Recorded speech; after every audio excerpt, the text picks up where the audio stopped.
I'm Chris Williams from Cyclone Fanatic and a proud Iowa State graduate from the class of 2007. No one shows up like Iowa State fans.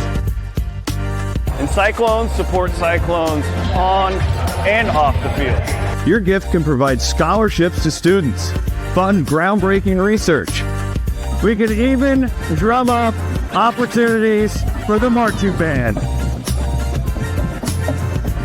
Visit MoveWhatMatters.com to learn how you can make an impact today.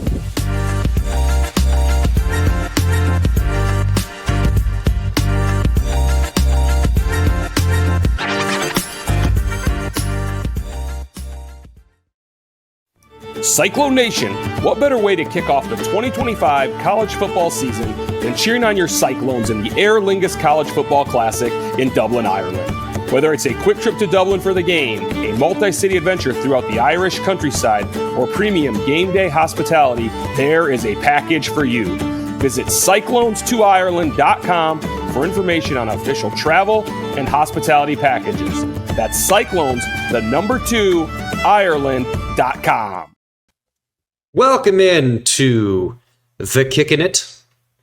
I'm Jeff Woody. We're here with Grant Mahoney, Aiden Wyatt producing behind the boards. We are brought to you as always by Kelderman Manufacturing. Thank you to Kelderman for continuing to put up with our crap for as long as they have put up with our crap. Grant, how you doing, buddy? I'm doing well, Jeff.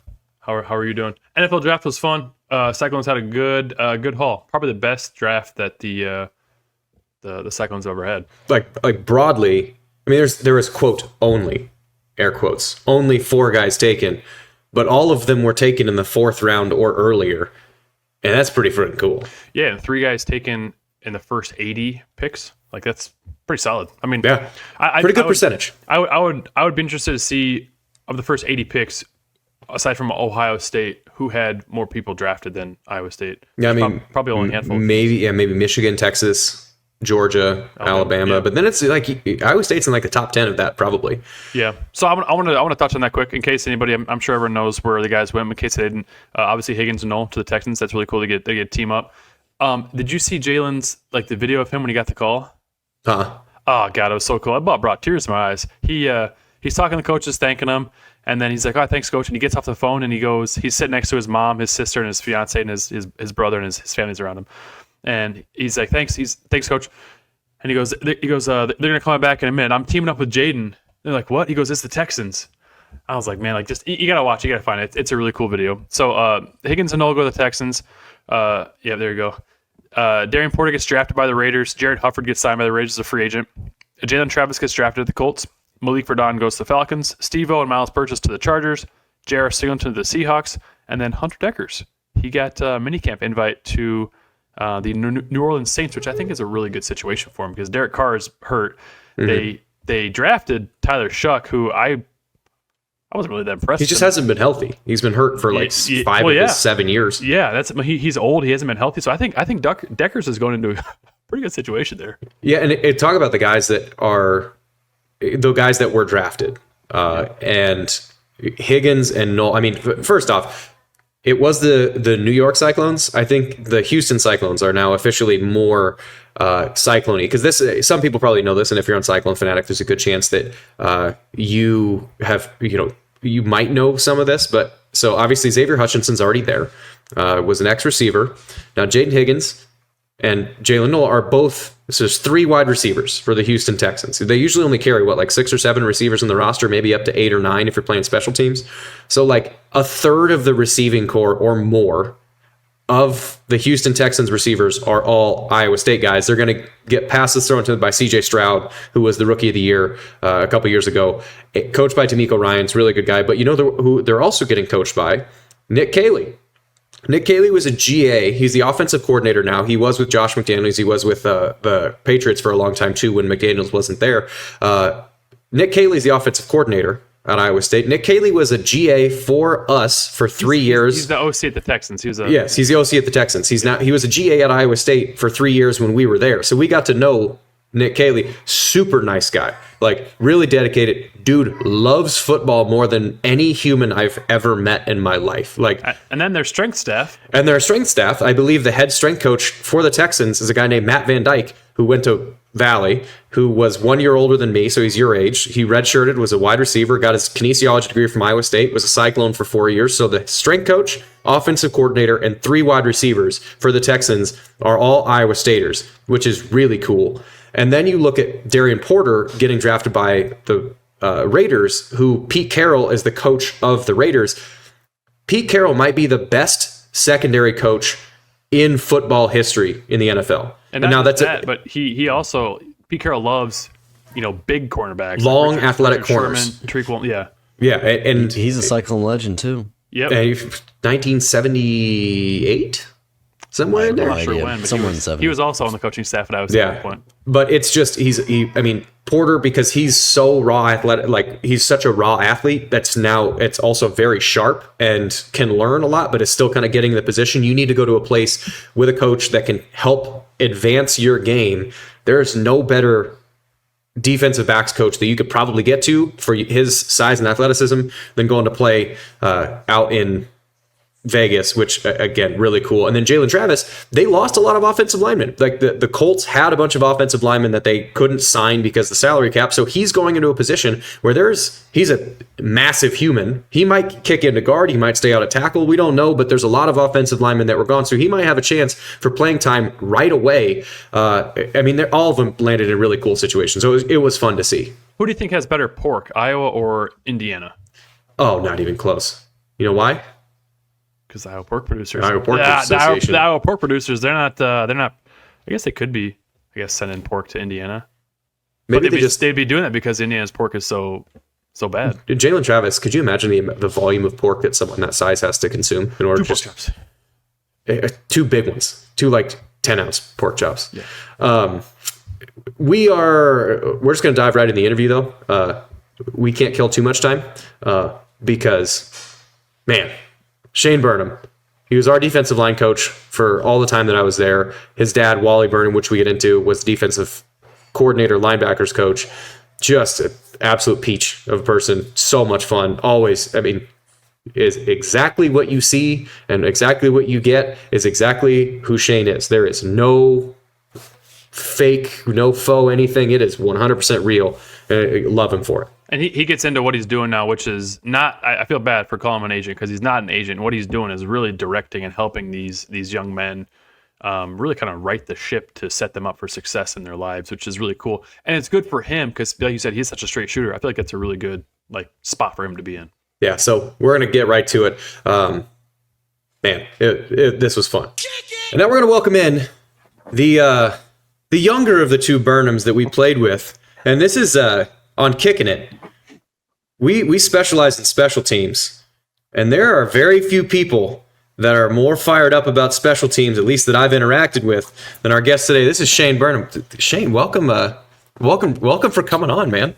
Jeff, Grant, great to see you fellas again. It's been a long time. Great to see you as well. Awesome to be here. I want to start because I don't know if it's my own thing, but I remember from my, how memory gets fuzzy. And it's whether it's true or not. Can you, from my recollection, when we would go through special teams meetings, T20s were one of those. T20. Which is a T20 is just a tackle inside the 20-yard line on a kickoff. That if you kick it off, they would try and return it, get inside the 20-yard line. T20, let's check that off. And we wanted to win average starting field position by 10 yards, right? Which you don't believe in that stat. Is that true? You don't believe in hidden yardage? I've heard that about you. Is that true? You can eat it. Hidden yardage is the most important, not the most, but it's such an equalizer. So I remember it was average starting field position. And then the only thing is, for my money, just if there's a defensive touchdown, then that's just 100 of hidden yardage because the offense didn't have to gain 100 yards. So I just modified a little bit. What were the other special teams? Do you remember the other special teams goals that were on the board that we tried to hit? There was 5 or 6 of them, and I don't remember all of them. I just remember T20s, win starting field position, and I don't maybe no punt return yards. Maybe it was average net punt better than your opponent. You said it all came down to hidden yardage, but average net punt. perfect operation in your PAT field goal, which you could make them all, but still not hit the goal. We Grant and those guys might operate slowly, and we didn't give them the reward, or we didn't like, how the actual snap was placed. So they wouldn't get that goal sometimes, even though we made a kick. So we had operational times and goals for the PAT field goal.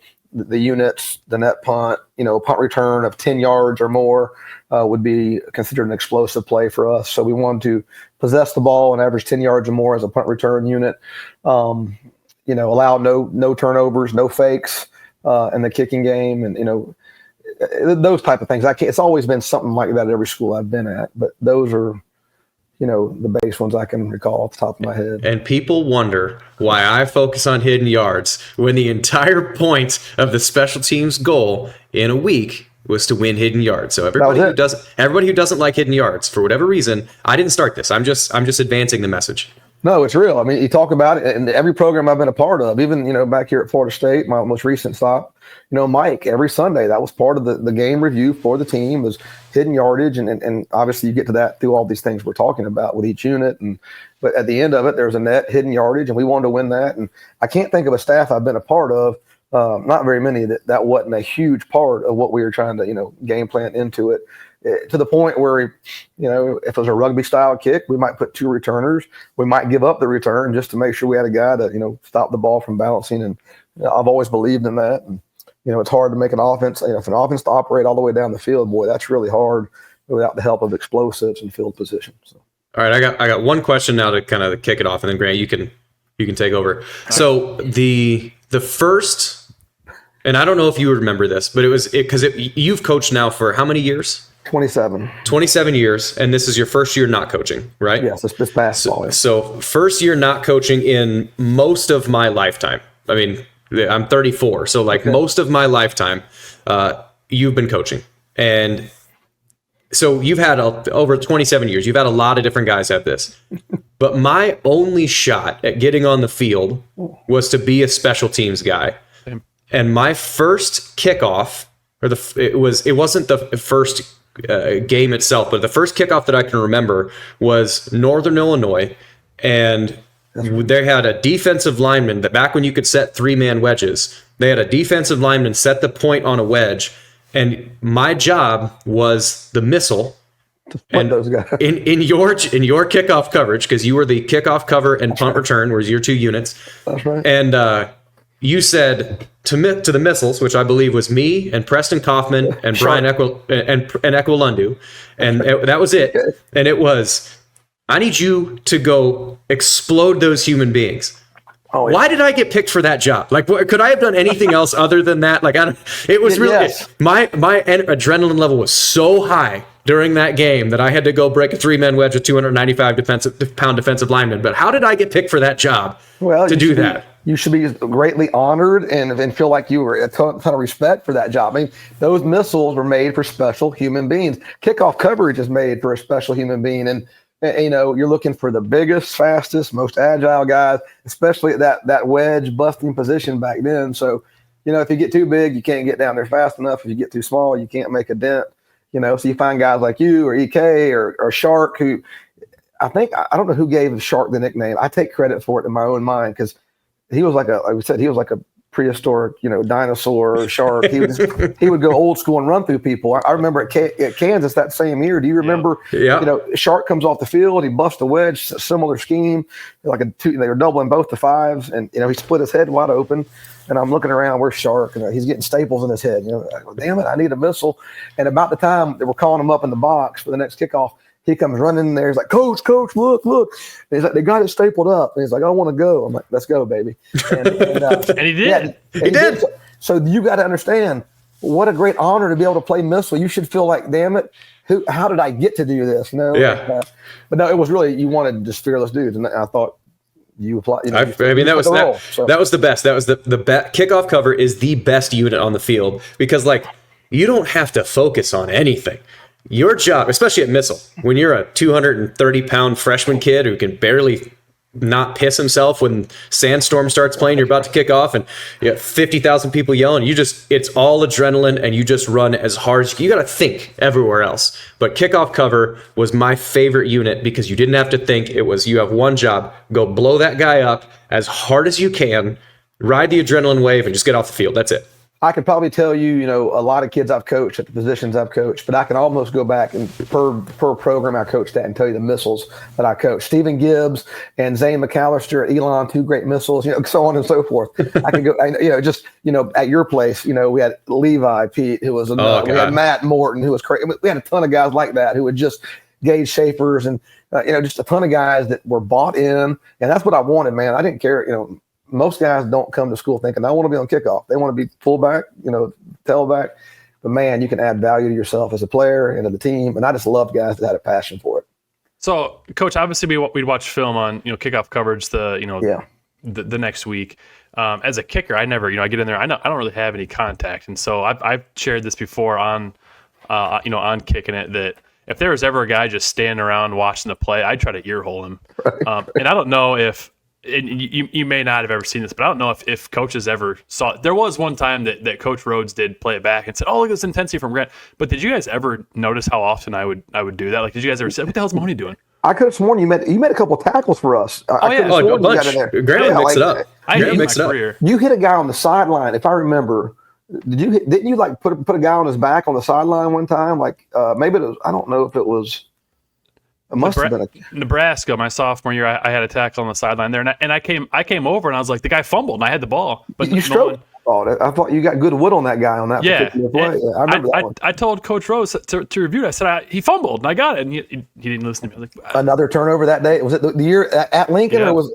Oh wow, that would have been like the 10th turnover of the day. Yeah. I don't know if you guys ever remembered, seeing me watching the back and what the hell's Mahoney doing? No, so. I mean, even if I didn't want to see it, Paul was going to take pride in that because y'all practiced tackling all day. So we were definitely going to see it. We definitely had to see it. Well, I thought it was so funny because we would do these tackling drills and we'd have cones set up. It'd be the entire field. We'd have cones set up and then Leonard Johnson would be back there with the kick and we'd be like 30 yards apart and Coach Rhodes would say, okay, he needs to go through these cones and then break down and have good form and then go tackle him. I'm thinking, Coach, these guys are way more athletic than me. I'm not going to break down and have good form. I'm going to go for their ankles. And so that's what I would try to do most of the time.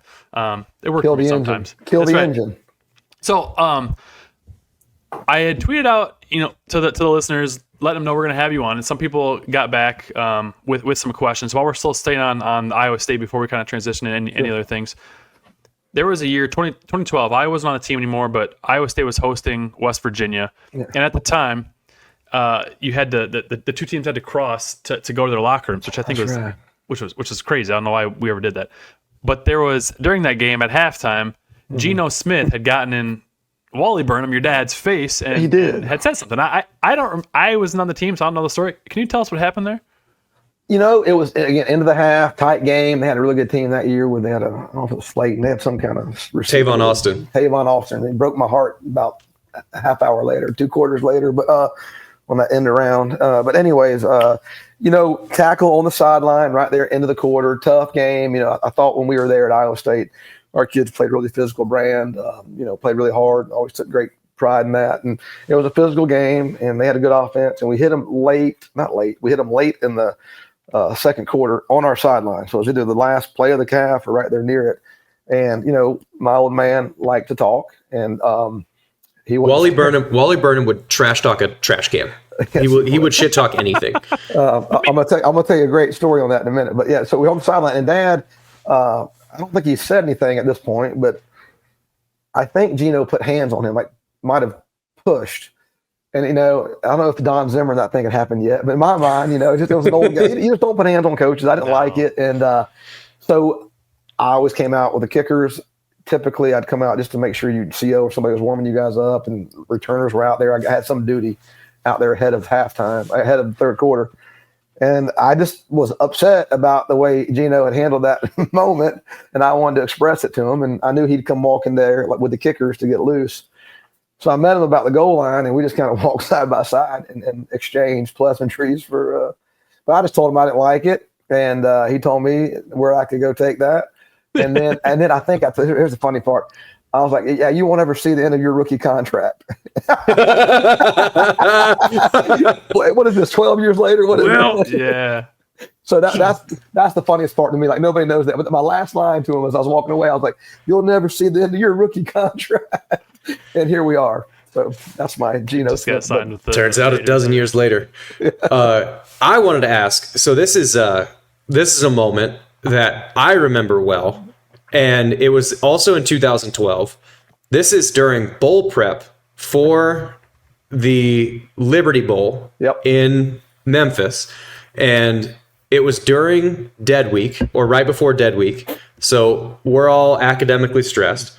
And it was one of those practices that I don't know why the heat was so high, but it was chippy from the get-go. And these were practices it was far enough away from the bowl game that when you're practicing, you still need to tackle. You still need to be able to block and tackle and hit. So there was the occasional full padded practice in there. I think this one was just shells.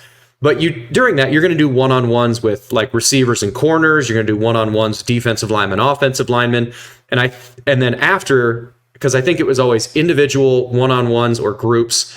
And then you do like inside drill and 7-on-7 on different sides of the field. And then you bring it all together for team. And during one-on-ones, both the receivers and the offensive lineman, defensive lineman, there was at least one fight in both of those. And we make our way down to inside drill.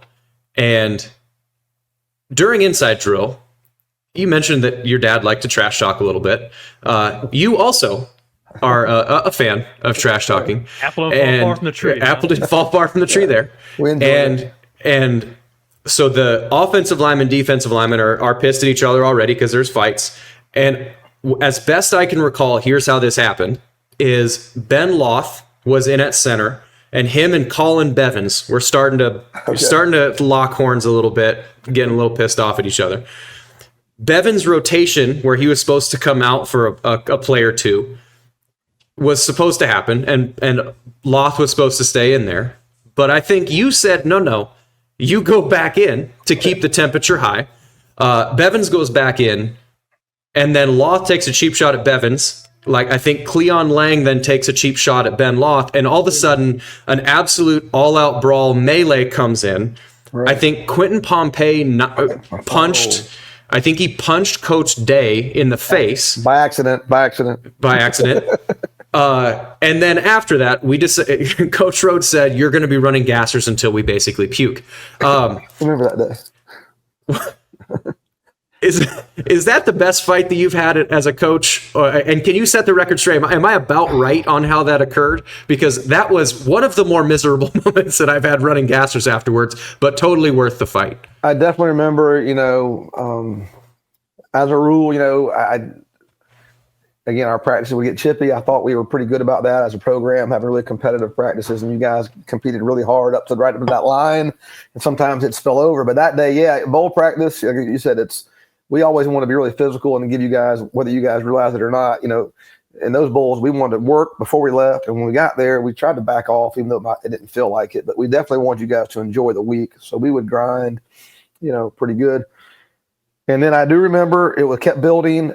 I thought maybe even AJ and Chantrell might have gotten into it at some point. I don't know if that sounds right. Day. That sounds right. That was another, AJ was not happy. I think Chantrell might have cut AJ.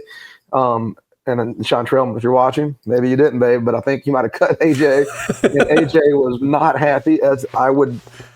And I feel like that was kind of like the last thing before the fight was there was this cut block, and AJ was really upset. And he was our leader on that side of the ball, if this is the day. And then the fight breaks out with Pompey and Derek Day. You learn this as a young coach. You never go break up a fight. You just don't. Like, you just, you let them go.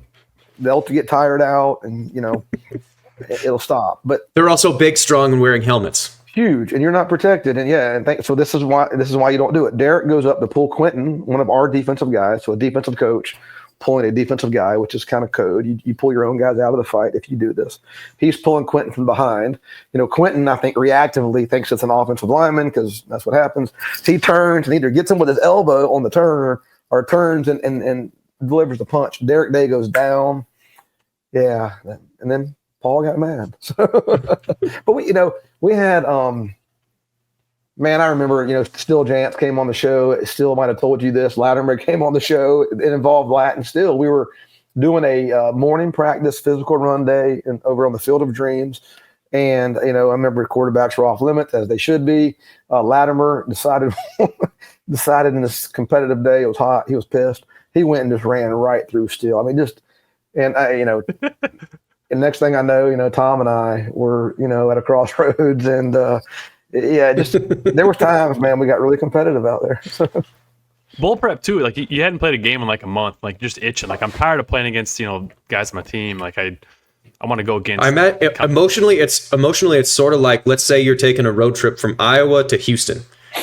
You're somewhere near Oklahoma City, so you've got like 7 more hours to go with your siblings in the car, and you're just sick of being in the car. That's about the emotional energy of bowl practice. Yeah.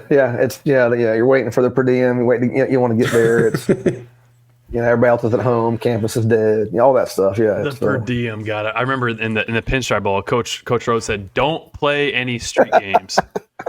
And we had guys the first night. I lost all my money. Like, how'd you lose your money? I got playing dice or whatever on the streets. Like I won first few hands and then lost the next one. And won.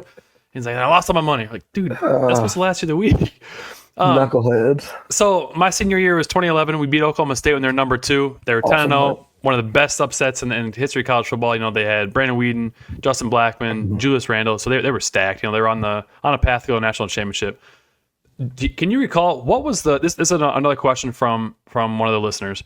What do you remember what the defensive game plan was that game? Because they were stacked. Yeah, they had 5, and we got 5 interceptions that day. Yeah, we had it was 5 turnovers. It was one of those deals where we tried this with some success, sometimes not. We tried to tilt the coverage to Justin that night. I forget who their running back was at the time, but we tried. Okay, so we tried to tilt coverage to Blackman when we could, and then we played a lot of what we used to call it clamp. But anyways, and you see it all the time now when you get these 11 personnel 3-by-1 formations, and you got the boundary safety. What are you going to do? You going to play them on top of the X receiver? If that's Blackman, how are you going to roll on top? How are you going to double Blackman? And we tried to dictate all our coverage based on where he aligned that night.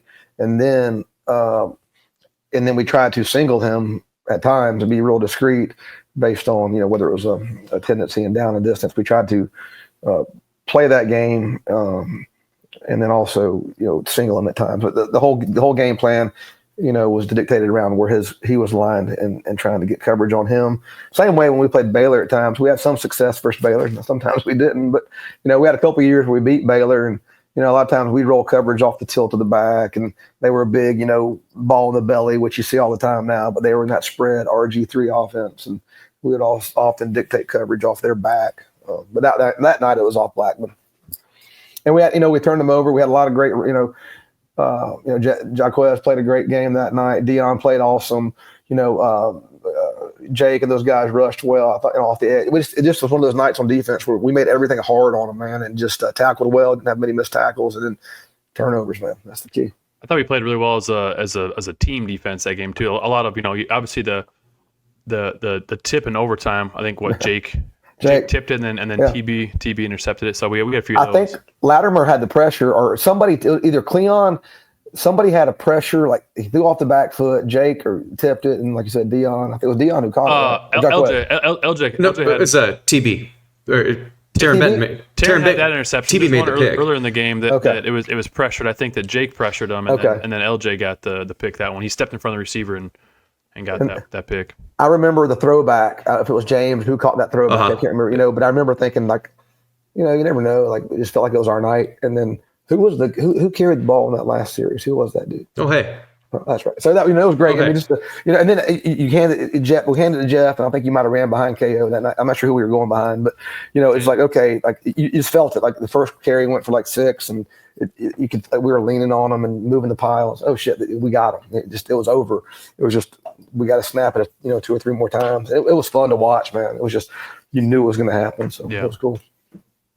There was I think we had another a listener question. I think it's Corey Marissi. Is that how you pronounce it? Corey Marissi. Yeah. I think he wanted to ask if you could define the phrase "you're useless if you're juiceless." Yeah. I think that was I believe that's what his name was. Corey. Young Morrissey. That's what it is. The one who looks like a statue chiseled out of granite. I remember meeting young Corey at Gilbert High School. I recruited Gilbert and I had Ames and Des Moines, so I had our backyard. But I remember meeting young Corey at Gilbert. We went to Iowa Western. I remember that so crystal clear. Recruiting him back. I remember, his older brother. Anyways, I remember all those relationships that comes flooding back. But yeah, Corey, useless if you're juiceless, man. That happened year one, and it was either Sandvig or OC. I'm almost positive it was Mike O'Connell or Zach Sandvig. And we were sitting in that old building, and I think Juice. It was Schmigdal. It was Derek Schmigdal. Schmigdal. Okay, Yeah. Okay. It was one of you white guys. Y'all. Yeah, we all look the same. All you special we all look guys the same. together with the shaved heads. But no, so he came. I think he might have come up with it. It was jacked up intensity, contagious energy. That's what it is. Jacked up intensity, contagious energy. And every time we broke I loved it. I'm not sure. I just thought it was cool. 1, 2, 3, and everybody would say juice. And it didn't matter if it was a meeting or on the field. I loved it, man. And kids over the years, they get excited about T-shirts. They get excited about candy bars. They want to be praised and petted in public is what they want. They want their friends to know that, that they did something great and they're recognized for it. So, we'd come up like little 5-hour energy drinks and we'd toss them out and you could redeem it for a T-shirt, or we'd put juice on the hats, just trying to get buy-in, I still have 2 of those. So do I have a sweatshirt, the special team says juice in the back, and I have a hat that's one of those dry fit hats that says juice right back I love here. that. I wanted our guys to take so much pride, and I think y'all did. It was just, I don't know, man. We just wanted it to be just, like I said, a bunch of intense, enthusiastic. Like we talked about the missiles. Like we were looking for 11 of those, we could find in every unit. And we had some great ones when we played with you guys. We had some really good teams, I thought. So. I don't think I ever remember hearing you say, though, you're useless if you're juiceless. That's great. Oh, yeah. I used to scream that. Yeah, you're useless if you're juiceless. That rhymed. I don't know. We had another listener, Alex Gukin. He's a big Iowa State guy. He said, so Iowa State's changed a ton since you were on staff, like facilities, the new Big 12 opponents, uniforms, etc. What's something you're jealous of that Iowa State players and coaches get today that we didn't have then? I think the facility just continues to get better and better. I have not been back up there since we left in 15, but Derek Hoosier, who was on our staff as a young guy, has really done a great job, as evidenced by the draft, this past week. Yep. Just a lot of respect. I don't know if there's any one thing they have, other than, I just think the job they've done building relationships across the Midwest and evaluating, there's always certain staff as me, I would like, there's a D-line coach. I really felt like I always, agreed with his evaluations, whether they were good or bad. And as you observe Matt and that staff, that's what you see, man. Just great evaluators of talent, great developers of talent. So, I don't know if there's any one thing other than the facility looks unbelievable, what they've done. We always wanted the dining hall. We kind of got that towards the end. We wanted the academic center there on that side of campus. And it sounds like that's all there in one place. So, but other than that, man, the stadium was done, before we left, and just unbelievable place. I loved our time at Iowa State. Jeff, what else you got for him? I think didn't you have listener questions? Yeah. I've got so we can pivot into, so obviously now, Shane, you coached at Iowa State, Rutgers, UCF, UCLA humps behind it, Florida State, and now you're the director of football services at Ascension Sports Consulting, which is pretty much like an agency, correct? Like you're an agent, I guess. Yeah. Can you explain, I guess, how you got into that and what you're doing now? I don't like that word at all. Okay, sorry. I tried to tiptoe around. Okay. No, here's what it is. And essentially, Ascension Sports Consulting. I think it's consulting, it's representation, so it's close to agency. What it really is, I've had an agent all my career as a coach. I've had 2 actually. One that I started with, and the one that I have now. And I was able in that, and through my players going through this agency experience over the years. I've had 13 or so guys drafted that I've coached, and other guys like you that you've been a part of their journey. And what we want to do is provide that same full service house representation, consultation for kids in the college space. And that's what we're doing. So whether it's helping place these guys and recruiting and through the portal, helping them, advise them through that journey and what is the best fit, whether it's helping them drive their worth in this process and representing them in their contract negotiation. We do that. Financial planning is something you can get through us, in your accounting, your taxes. We have nutrition. We have a giant facility in Winston-Salem that's got 30,000 square feet of indoor turf and 10 basketball courts and a weight room and a rehab facility. So we think what we offer at Ascension Sports is kind of everything, not just representation, but certainly that's part of what we do. And what happened, Grant and Jeff, is I was at Florida State. My role at Florida State, Heupel went from UCF to Tennessee. I came from that time over to FSU with Randy Shannon, who was we were together over at UCF on defense. We came as analysts, and they gave me the charge of, hey, the portal is starting in 2021, and NIL is starting. They were 3-6 the year before. And we found a guy named Jermaine Johnson from Georgia. Yep. And then over the next couple of years, we, found Jared Verse, and we found Braden Fisk and Tatum Bethune. And we just did a great job. And my role was to go find those guys and turn them over to the, the other side of the house and let Florida State do what they do on that NIL collective side. And I thought, man, I saw so many good things in that. Guys that made educated decisions, or they looked into it. And they made some short-term money in NIL, but they really made money in draft. They became first and second round draft picks where they would have been fifth or sixth had they stayed.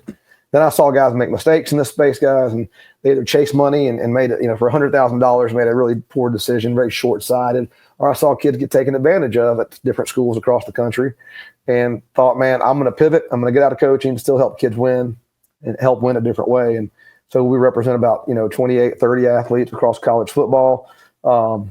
And help them make that most educated choice to either stay and make the best deal where they're at, or navigate the portal if that's what they would do. We also do that for high school players as well. So you go ahead. Okay, well, I wanted to ask you too. So you mentioned about guys making good financial decisions. So I listened to, there's other podcasts too on like the Cyclone Fanatic Network, and also Iowa Everywhere is another one too. And I think it was on Chris and Chris. So Chris Williams and Chris Hassler talking about how Quinn Ewers, he could have left Texas and gone somewhere and probably made, $4 million or for his last year. Now, it'll take him 4 years because he got drafted in like the last round. That's right. To make $4 million. So some guys, but they also talk about his legacy. So if he were to leave Texas, he took them to the college football playoffs back-to-back years. So if he transferred to Florida, his Texas legacy may be gone. So you talk about some guys who are advancing their careers for better, for worse. One guy I wanted to ask you about that his career is still early, but it looks like he might have made a mistake because he was in a pretty good situation, is Nico Iamaleava. I want to ask you about him. What are your thoughts on his situation? Without knowing a ton about it, certainly I think. Yeah, just on the surface, I guess. On the surface, you got to know your worth. You got to know the market. When based on my knowledge, what he was making at Tennessee was very tops, in the class. Yeah. I don't know what he thought would be out there and what was real. So sometimes I think there's just a lot of uninformed decisions being made. There's a lot of people who don't understand. I think being on both sides of it, you feel like I understand what Tennessee or UCLA or whoever else might be up against. It's not endless money. There's certainly a lot of things you got to consider when you're building your roster. I just thought probably overplayed his hand, didn't understand his leverage. Life's about leverage. It really is. And a lot of times if you have leverage in a relationship, you can take advantage of that leverage. I think he overplayed his hand probably. I think Tennessee called him on his bluff. And here's the thing. As you hear Mike Lombardi, great GM for the Patriots, we don't fall in love with anybody. You can't fall in love. And it's you can't. I mean, you got to be able to separate business from all that. And I don't think Tennessee fell in love. They knew they could replace him. And there's a lot of people who want to come play in Rocky Top, and they still got a pile of money. And, so everybody's replaceable. I was going to ask sort of on the same question. You're talking about a space that there's not a lot of light in. Mm-hmm. And I got two questions on it. One is about the light itself, and one is about what happens in the dark part of it. So I think Iowa State has done a pretty good job. And I think you look around the country and there are schools that, independent of money, where you get a school like a Texas who just has truckloads of money. It's going to be easier to keep guys when it's both a good fit and financially beneficial. But you look at a school like Iowa State, they haven't really had a lot of transfers out that are impactful in a way that you have a starter leaving or something like that. A lot of the transfers out are guys that are 4th, 5th in the depth chart. They recognize that they're going to probably get beat out. They should, transfer from Iowa State to Toledo or Northern Iowa or someplace like that to actually get on the field, because you only have so many years. Tyler Onyedem's probably the only one I can think Yeah, of. Onyedem, who's a defensive end. He went to Texas A&M. I think I don't know the exact number, but it's in the high 6 figures. And it's He's if you're from Texas too. If you're from Texas, someone says here's 700,000 or whatever to move to College Station. Like, I get it. But one thing I think, from having been on the coach side and now the representation side, from my perspective, it feels like fit of the player and the culture and the team is the number one important thing. And then number 2 then becomes things like the financial impact of it. But if you take a Brock Purdy in the NFL and you put him on the Carolina Panthers, he might not be very good, but his fit is really important, is really good. So how do you figure out, when you're representing or when you're recruiting, the fit that matches both the player and the team? Because that feels like a really difficult dance to line up with. Yeah, specifically when it comes to what we're doing, right? It's and then I can relate it to sitting there at Iowa State, Ames, or at Rutgers or Orlando, wherever I've been. But certainly you're recruiting the person, right? Not just the player. You're definitely recruiting the whole person. And the quicker I can get to the people that surround that person and get an adult in the room, whether I'm recruiting a high school kid or at Iowa State or even now, the quicker I can get the adult in the room, you start to actually learn a lot more about who you're dealing with, right? It just, when you say adult, you mean like the parents, or you mean the trusted advisor, the parent, the uncle, the grandmother, the coach. There's somebody in those kids' lives who they talk, it's a different conversation when you have it with that person in the room. So, and it just sheds so much light for me, whether it's a portal client, whether it's a high school kid. When I was coaching, I want to know, where they're coming from, basically, what's around them. When it comes from just a fit, when we're trying to make portal decisions, I think we're really uniquely positioned to do this. Is, we're trying to place guys outside of a fit, and there are guys that fit certain places.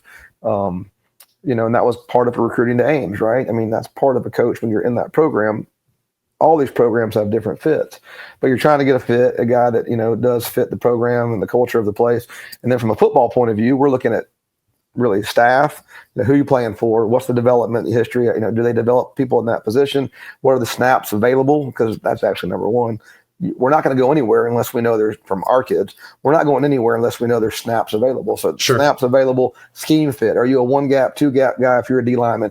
If you're a corner and they play a ton of press and it's, man free and it's quarters, press quarters, maybe you're a big giant corner and you're really more of a cover 2 / cover 3 midpoint corner. You're not good in those situations.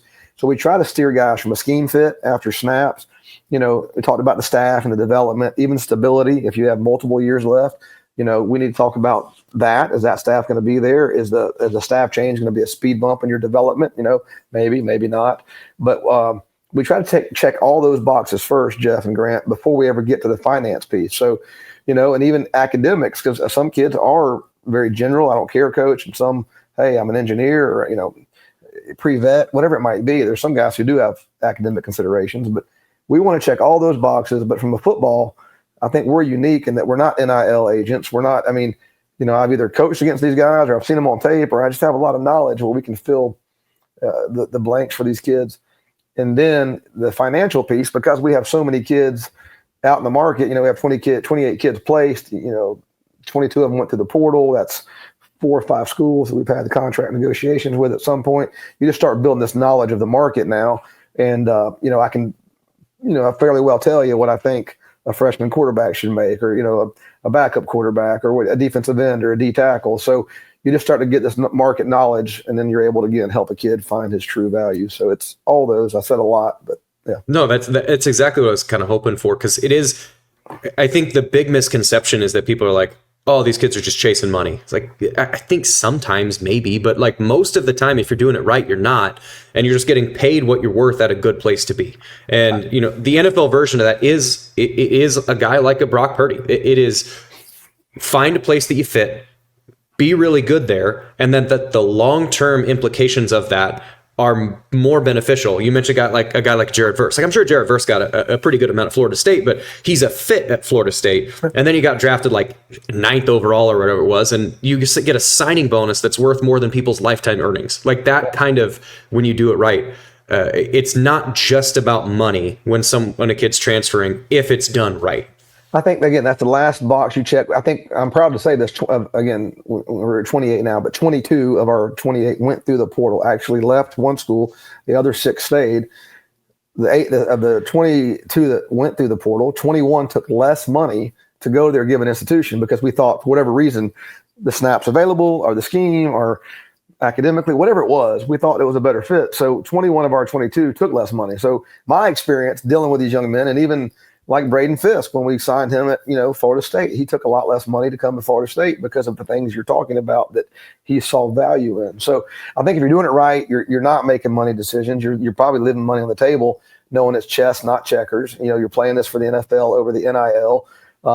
If you're a kid that has no NFL future, and maybe it's a different conversation, I don't know, but it's for our kids, it really is just that what we're talking about. So I think you can truly add value to these kids in the process. We had a couple of kids, hey, don't leave. You're with a good staff. You're being developed. Let's stay here. The answer is not always leaving. Let's make your situation better here. Whatever better means. If it means, we lean into some finances for you, we can have that tough conversation. And that's the other thing in our space, and I'll keep blabbing here, but these kids are such ignorance for kids and parents, for coaches. I sat around Florida State. We were the tip of the spear, guys. And, we're all day worried about how to twist the game up front to beat the protection versus Louisville. I'm not worried about what we pay guys or. And so there's an ignorance on staff's part besides the GMs. And there's certainly an ignorance on, high school coaches, certain high school parents and players. And I think the colleges prey on that ignorance to a point. They're trying to keep as much money on their side of the table. They have to. They got to spread that money through a roster.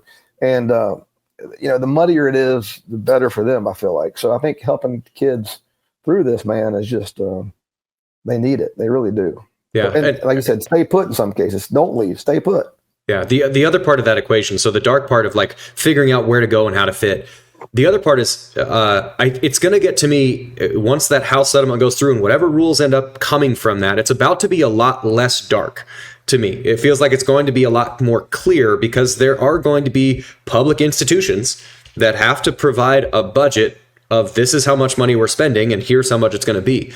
For the layman fan who's only vaguely aware of what the future is, and you don't have to speculate on the stuff that you're not sure about, but like what is the difference between like 2 years from now going to be from like 2 years ago? Ooh. Actually, super fan Corey Morrissey actually had a question that ties into this well. Can I ask his question? That's kind of asking what you're asking, Jeff? No. Sorry, I'm going to. So super fan Corey Morrissey asks, given the Burnham family's legacy in college football and your forward-thinking approach with Ascension Sports Consulting, what do you think college football will look like in the next 5 years, considering areas like NIL, the transfer portal, conference realignment, and player employment status? Yeah, there's hardly. I mean, we can act like they're not employees, but they are. You guys were employees for us. I mean, that's what it was. I mean, you guys were told where to be, when to be there. You had no freedom. There really wasn't. You look, on your schedule, and your day was laid out. Well, and if you got hurt, like if you needed to go to a doctor, we were seeing in Iowa State, like Doc Schulman, we were seeing the same doctor that, facility faculty members were seeing. Right. So, I mean, to me, they are employees, and I understand why the schools don't want them to be. There's a lot of financial reasons that they don't want to have to. You got to pay an hourly wage and overtime. There's just a ton of things that they don't want to deal with as employees. But the kids are employees, so that's got to be worked out. However, that but this house settlement that's coming through, in essence, it's trying to put a salary cap on this because now the collectives that exist outside of your money and from the house settlement inside your university, that collective is now going to be put through a clearinghouse where anything over $600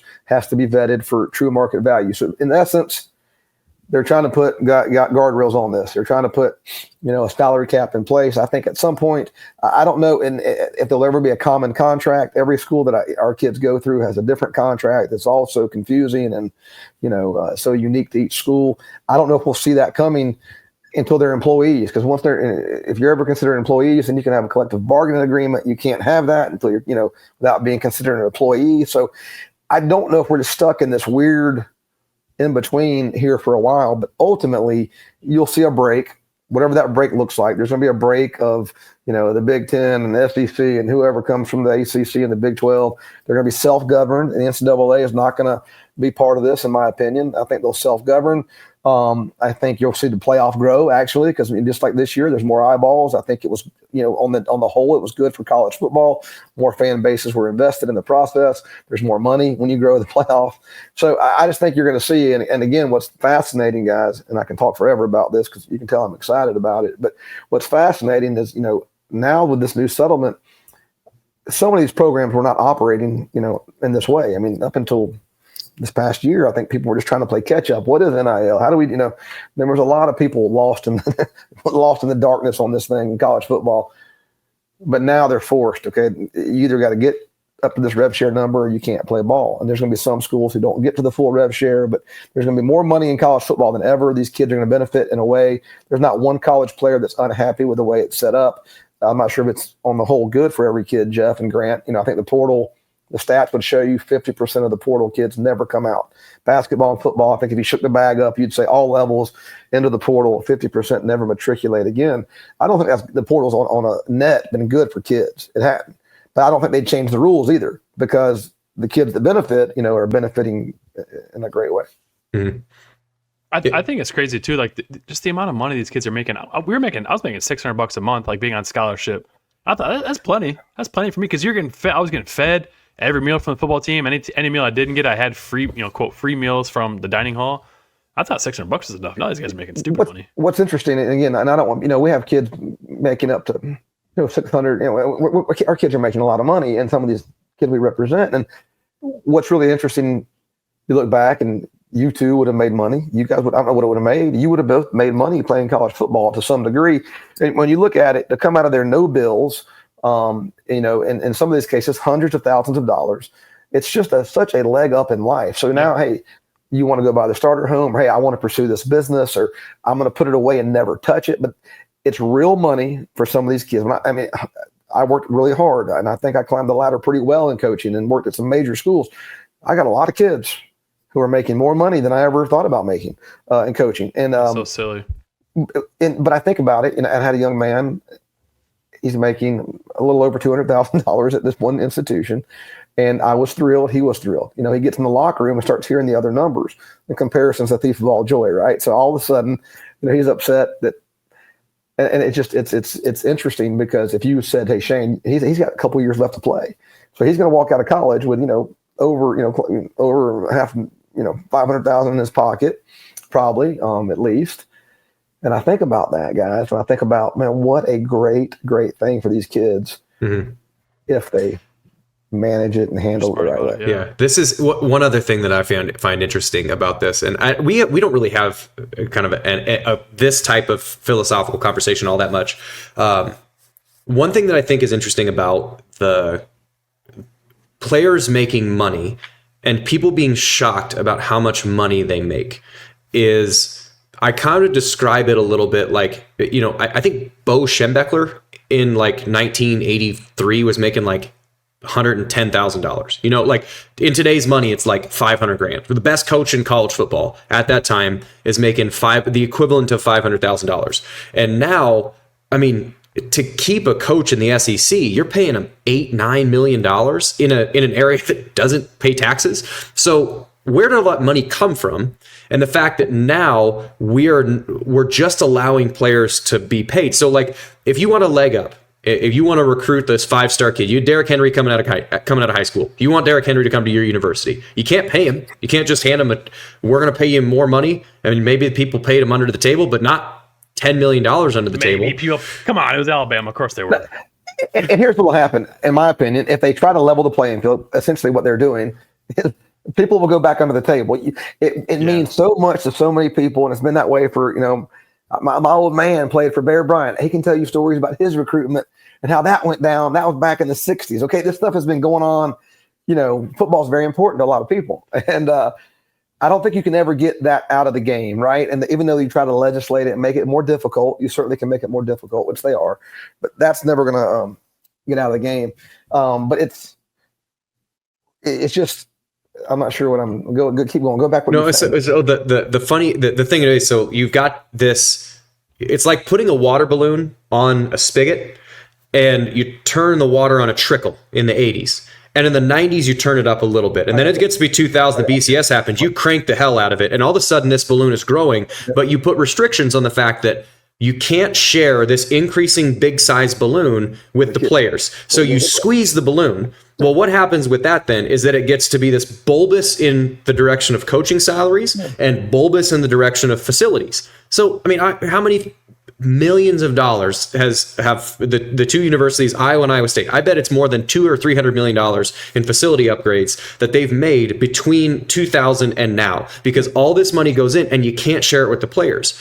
Well, now we start going, okay, well, share it with the players. But they've already been put in the direction. The market's been set for coaches. The market's been set for facilities. All of a sudden, oh, well, crap. Now we don't know where this money is going to come from, versus we wouldn't be shocked if that restriction was never in place. And as the money continued to increase, the players got a proportional share of that and be like, a quarterback makes $3 million. Like, oh, okay, whatever. That's fine. You know, a coach makes $7 million. Like, it wouldn't be weird if we didn't put a restriction on it before. And now all of a sudden we remove that restriction and we think it's insane, but we're okay with Lincoln Riley making $12 million. Well, yeah, I mean, yeah, everybody was getting fat off the work of other kids. I mean, of the kids, really, essentially, everybody was profiting besides the kids who were the product. And like you said, it certainly, the way you described it's a great explanation of it.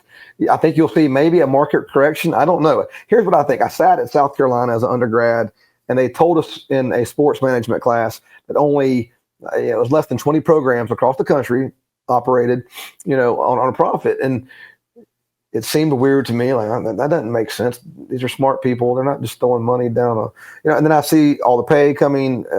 I look at Florida State where I was, right? I left there. They were giving raises to that whole staff because we went 13-1. They were building a new facility. They were tearing down the stadium and redoing the stadium. And they were paying record numbers in the portal. After this year, they fire the staff. They bring in a whole new staff, basically. Not a whole new staff, but something's wrong here, boys. Somebody's making money. And so, but there will be a correction. You can't continue to invest, I don't think, in all these different places. You're going to, you got to, robbing Peter to pay Paul, so to speak.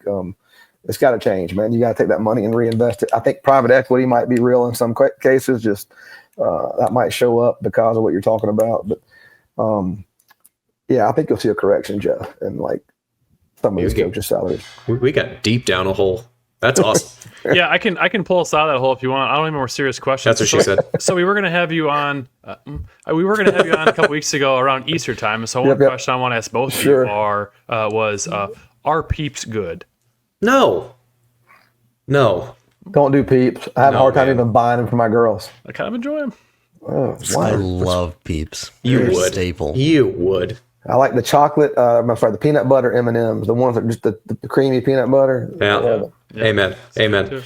No, I the only thing I would ask, because we've had you for 50 minutes already, which is really on the long side of guests. We appreciate those. It's still fun. I'd keep going, but I could talk about this thing I'm doing now, guys. It's so interesting. I could talk about it for days. It really is. What's the best Wally Burnham trash talk you can recall? Boy, I don't know. I'll tell you, Come on, double nickel. Get your head down. I was at Elon, and I was coaching the university, not the person. Yeah, that's right.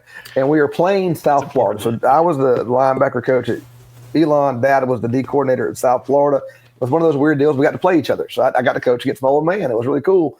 And I remember the guy from the newspaper said, "Can I do a 3-way call?" I was like, "Sure." And he was like, "What, Shane? What, and how would you want this game to play out?" I was like, "Well, I want Dad's defense to play well. I want us to play well. Maybe we can win with a safety, 2-0 or something." I thought that was a good answer. That way, both defenses played good. And they said, "Well, Wally, what do you think?" He's like, "I hope we beat them 63-0." So, it's just, that's him, man. Like, in a nutshell, that's him. He wouldn't show mercy for anybody. He's so competitive, man. I love it. He can trash talk. It's if you have thin skin, you're not going to make it in our family very long. That's for sure. So the last question I've got for you is that keeping on the topic of Wally, he didn't use a whistle.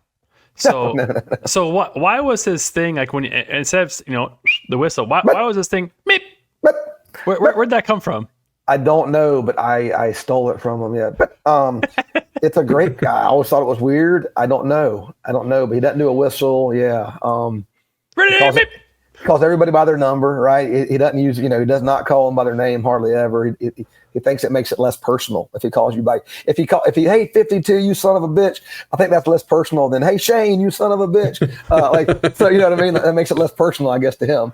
But now he was just throwback. I remember, he played for Bear, right? So you start hearing these stories about Bear Bryant and Mickey Andrews, who's the longtime coordinator, and just the stuff those guys lived through. It was just a different day, and they have a hard time coaching it any other way. I remember.